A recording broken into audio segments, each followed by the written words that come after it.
M500 বলো, ডিজার্টিকাল বলো, woodpecker বলো, ইএমপি বলো, অল গান তোমরা যে কোনো গানে হেডশট মারতে পারবা এই সেন্সিটা ফলো করলে। তো এরপরে তোমরা একটা লন অফ ম্যাচ স্টার্ট দিয়ে দেখো যে আসলেও সেন্সিটা কি ফেক নাকি রিয়েল।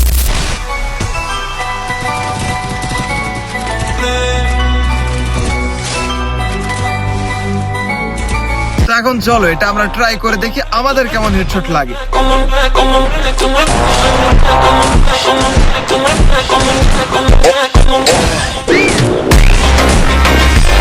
এবার চলো আমার সেটিং ট্রাই করে দেখা যাক।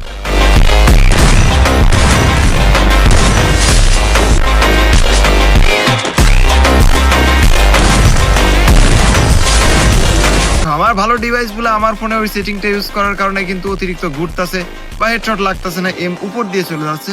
বাট যাদের লো ডিভাইস তারা 200 সেন্সিটিভিটি দিয়ে খেলে, তারা 180 করে খেললে কিন্তু অতটা হেডশট লাগাইতে পারবে না। তো বিষয়টা হচ্ছে ডিভাইস যার যেরকম হেডশটও তার তেরকম। তো এখন এখানে সেটিং সেন্সিটিভিটি এটা আসলে সব ক্ষেত্রে কাজে লাগে না। তোমাদের কি মনে হয় কমেন্টে জানিয়ে।